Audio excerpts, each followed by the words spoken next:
वो यही जानकारी थी कि सुबह 8 बजे के बाद यहाँ पर फोर्स आएगी और उसके बाद दिन में ये जो पूरी डिमोलिशन की कार्रवाई है वो होगी। लेकिन रात में पुलिस ने शायद इसी वजह से कि लॉ एंड ऑर्डर की सिचुएशन नहीं होगी। दूसरी जो सबसे बड़ी बात है, आप सोचिए यहाँ पर नई दिल्ली रेलवे स्टेशन बगल में है, करोल बाग पहाड़गंज का ये रास्ता है, सामने दरियागंज का पूरा हिस्सा है, तो ऐसे में ये जगह बेहद भीड़ वाली जगह है। तो शायद कन्वीनियंट सोचते हुए पुलिस ने और जो तमाम अधिकारी हैं उन्होंने रात में ही इसे करने का फैसला लिया। रात में जब यहाँ पर फोर्स पहुंची तो लोगों को पता चला कि रात में ही क्या डिमोलिशन होगा, तो जिसके बाद लोग आए और जब लोग आए तो बाकायदा उनको समझाया गया कि 9 जून में बांटा गया है हिस्से को और मस्जिद को नहीं तोड़ा जाना है। ये पूरी सिचुएशन थी।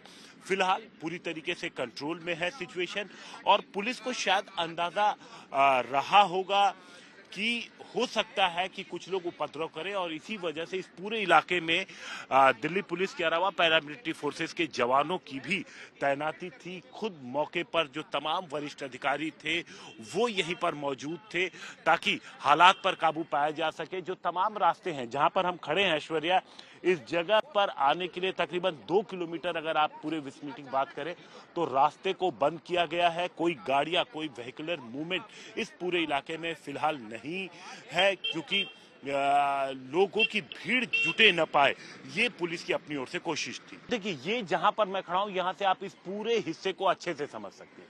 सामने मस्जिद है और ये मस्जिद के आसपास ये जो आप पूरा डिमोलिश एरिया आप देख रही हैं जिसे गिरा दिया गया है बुलडोजर की मदद से, ये वो एरिया था जहां पर दुकानें बनी थी। यहाँ पे फ्रंट पे अगर आप देखेंगे छोटे छोटे दुकानें थी।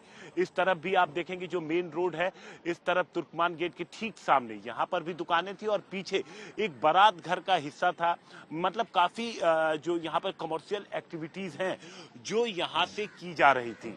तो चूंकि ये पूरा का पूरा हिस्सा एनक्रोचमेंट था, एमसीडी ने इसको खाली कराने की कोशिश की थी, लेकिन एमसीडी जब लोगों से बात की तो जाहिर तौर पर एमसीडी को कोर्ट का रुख करना पड़ा। कोर्ट में लड़ाई चली, हाई कोर्ट से जब ऑर्डर हुआ तब इस हिस्से को डिमोलिश करने के लिए उनको परमिशन मिली थी। और उसके बाद अगर आप देखें तो मस्जिद जो है, मस्जिद यहाँ पर आपको इंटैक्ट नजर आ रही है, लेकिन आसपास के पूरे हिस्से को जिसे डिमोलिश करना था उसे डिमोलिश किया गया है। पीछे का अगर आप हिस्सा देखेंगे जिसे डिमोलिश किया जा रहा था वो बारात घर का हिस्सा था जिसे डिमोलिश किया गया। ये जो पूरा इलाका है अगर आप देखेंगे सामने नई दिल्ली रेलवे स्टेशन है, इस तरफ अगर आप जाते हैं तो नई दिल्ली रेलवे स्टेशन है, दूसरी तरफ दरियागंज है। तो ये पूरा इलाका बेहद भीड़ वाला कंजेस्टेड इलाका है, मार्केट का इलाका है। यहाँ पर दिन में अगर आप आएंगे तो पूरा एरिया, चूंकि यहाँ तक जो पूरा हिस्सा था जहाँ पर मैं खड़ा हूं अगर आप देखेंगे तो रोड भले ही यहाँ तक थी, इस जगह पर कमर्शियल एक्टिविटीज होने के लिए यहाँ पर कई सारी वेहिकुलर मूवमेंट भी होते थे, तो इस वजह से ये पूरा एरिया जो है वो काफी ट्रैफिक से भरा रहता था। तो इस जगह को खाली कराना एक चुनौती थी।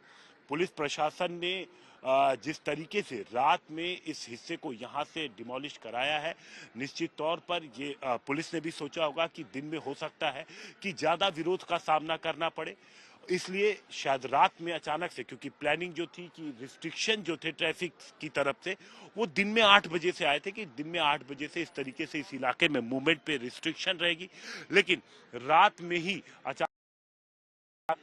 में ही इस हिस्से को डिमोलिश किया जाता है। अभी कुछ हिस्सा बाकी था जिसे डिमोलिश किया जा रहा था, तो आपने देखा कि कैसे करीब 30 बुलडोजर और 50 से ज्यादा डंपर यहां पर आए थे जिन्होंने इस हिस्से को, जो पूरा का पूरा एनक्रोचमेंट का हिस्सा था, उसे यहां पर गिराया।